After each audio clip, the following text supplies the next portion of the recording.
Hello guys, I'm Vaishali Kikan and we are discussing chemistry. Today in this video we are going to discuss a lot of concepts and numerical from the chapter 2, the chemical compounds and bonding. So let's start our discussion with the first concept, which is a very interesting concept called the electronegativity. What is the electronegativity? Electronegativity is the ability of an atom to attract the bonding electron to itself, right? So whenever we have a bond, there are two electrons in the bond, right? So now these two electrons are attracted by some atom, and this ability of this atom is known as the electronegativity, right? So whenever we are bonding two atoms, right, these two atoms are attracting the electrons which are bonded. So this ability by which they are pulling off these two electrons are electronegativity. This concept was developed by an American chemist named Linus Pauling in the year 1922, right? And now if I observe the various elements, fluorine is the highest electronegative element, which is having the electronegativity of 4, and I can say the francium is having the lowest electronegativity of 0.7, right? So francium has the least ability to attract the pair of electrons, whereas fluorine has the highest ability to attract the shared pair of electrons. So now coming to a concept where I am going to determine whether a compound is molecular or ionic. How to determine if a compound is a molecular compound or an ionic compound? I don't know which compound would be molecular just by seeing it, right? Or just by seeing the chemical formula, right? So we have a concept called the electronegativity difference, which is delta En. What is the electronegativity difference? Electronegativity difference is a concept to find out what type of bonding that we have. It's a molecular bonding or it's a ionic bonding, right? So what is actually electronegativity difference? It's the difference in the electronegativity of the two bonded atoms or ions, right? So if I have sodium and chloride which are bonded in the given bond, so with the help of the electronegativity of sodium and with the help of electronegativity of chlorine, I can find out the difference in the electronegativity, and this is known as electronegativity difference. If I have higher electronegativity difference, we have the more tendency that the bond will be ionic. So let's assume the case of tug of war, where if I have the two players at the two end and both are pulling at the same level, then we are not having any electronegativity difference, right? If one of the player is pulling with a more stronger force, then we will be having the electronegativity difference, right? So this is how we can understand the electronegativity difference with the practical example as well, right? So in the case of ionic bond, in the tug of war, what will happen? The other player will move towards the first player. So the electron from the other atom will be moving towards this atom, right? So in this manner, I have higher electronegativity difference. The force by which the two players are pulling is very high in the case of ionic bond, right? So the higher electronegativity difference, which means I have more likely that the ionic compound will be formed. So let's talk about sodium chloride. We all know it's an ionic compound, so delta En for this case would be 3.2 minus 0.9. So the electronegativity difference is 2.3 for sodium chloride. So here you can see it's a very high electronegativity difference by which electrons can be attracted to one of the atom, and which atom is attracting the electrons? The chloride atom is attracting the electrons. So it is a complete shift of the electrons towards the chloride ion, right? So if I summarize it, delta En, if it is greater than equal to 1.7, I will call this type of bond as the ionic bond, and if delta En is less than 1.7, then this type of bond is called the covalent bond, right? And then I can say molecular compounds are formed for the covalent bond. Now coming to the covalent bond. Now covalent bonds are also of two types, right? We have the non-polar and the polar. in the case of ionic compound, you can see from the figure as well, the electrons are transferring to another atom, whereas in the case of covalent bonds, right, electrons are shared, these are not transferred. Now we have the two types of covalent bond, polar and non-polar. In the polar compounds, we have localized negative and the positive charges, which are called as poles, whereas in the case of non-polar covalent compound, we are not having any localized charge, right? If I say that the two players in the tug of war are pulling with the same force, then it's a non-polar covalent bond. In the non-polar covalent bond between the atom with identical electronegativities are the non-polar covalent bond, because if I have the two hydrogen atom, let's suppose both of them are having the same electronegativity, the electrons will at the center will not be attracted toward any of the hydrogen, and we will be having the symmetric distribution of the electrons in the center, right? So here we will be having delta En is equal to 0, because this hydrogen and this hydrogen both have same electronegativities and their difference would be 0. So all of the diatomic elements, like if I talk about Cl2, I2, Br2, H2, all of them are having the non-polar covalent bond. Coming to the polar covalent bond. In the polar covalent bond, if I have two players in the tug of war and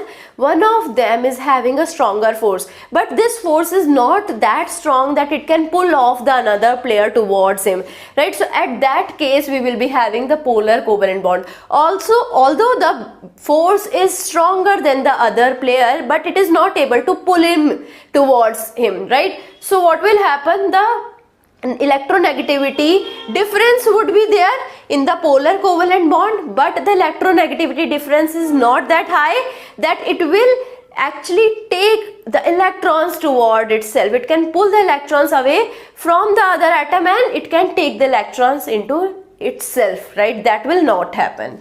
So in the polar covalent bond, we have a bond between atoms with significantly different electronegativities, right? So we had two players with different forces, resulting in a bond with localized positive and negative charges, or which we call as poles. So if I talk about HCl, in the HCl we have the different electronegativities for hydrogen and chloride, and thus I can say hydrogen will be having a localized positive charge and the chloride will be having the localized negative charge. Why chloride has the negative charge?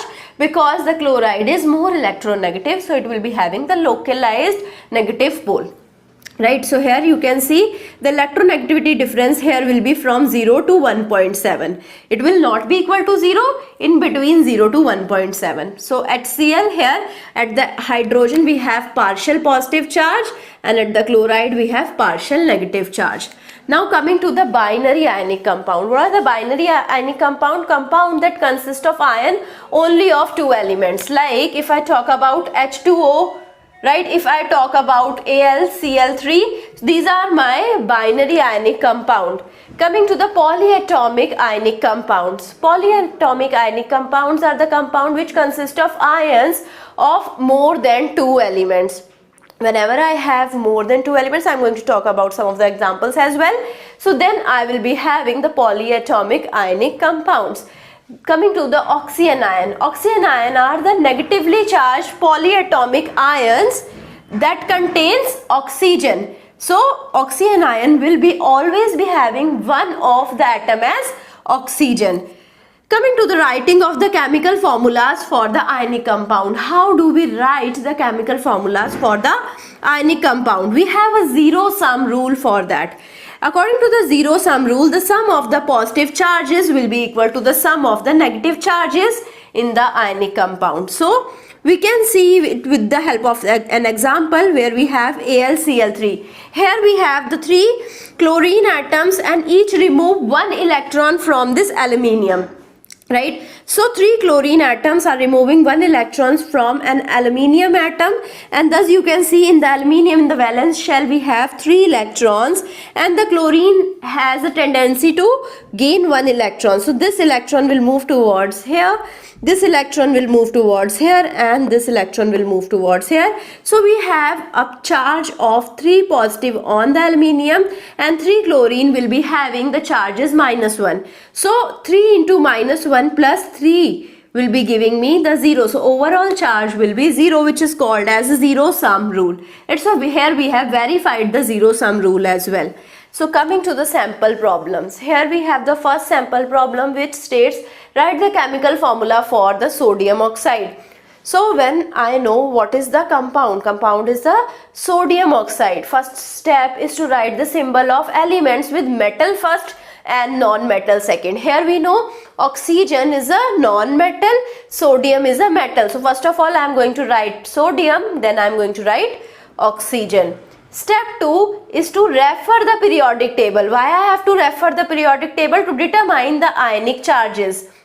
Right? Now I need to know what is the charge on the sodium, what is the charge on the oxygen, and write the charges above the symbol. So above sodium I have written 1 positive, above oxygen I have written 2 negative. Coming to the step 3. In the step 3 we have to determine how many of each type of ions are required to bring the total charge to 0. Right? So here if I talk about the total charge, if I take 1 sodium and 1 oxygen, the total charge would be -1. But if I take 2 sodium and 1 oxygen, so the total charge would be 0. So I require 2 sodium atom and 1 oxygen atom to make the total charge equal to 0.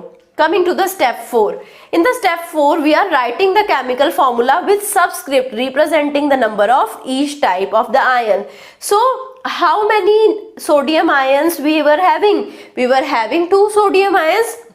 We are going to write it as a subscript of the sodium. So Na2. We had 1 oxygen ion, so we are going to write it with the subscript 1. So Na2O1 is the formula that I have formed.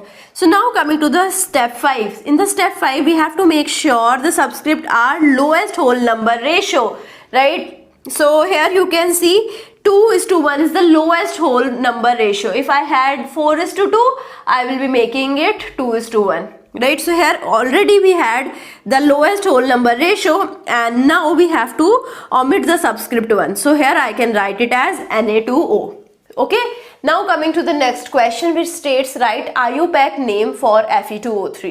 So we have now again different steps. The step 1 states identify ions of multivalent metal or polyatomic ions in compound. Here in this compound, if I see Fe2O3, if I observe the table, you can see we have the iron as a multivalent atom over here. Iron will be having 2 valencies +2 and +3. Now in the step 2 we have to write the chemical formula with charge of the anion above the symbol.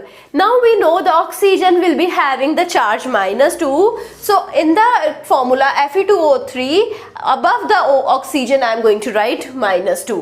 Now coming to the step 3. In the step 3 we have to find out the possible charges for the multivalent metal from the periodic table. We have to find out what could be the charge for iron. Iron can have the 2 types of charges, +2 or +3. In the step 4 we find out the total negative charge for the chemical formula.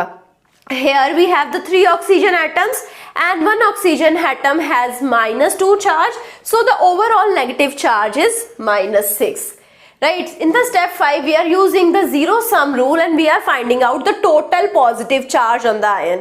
So because we have the total negative charge equal to -6, the total positive charge would be equal to +6.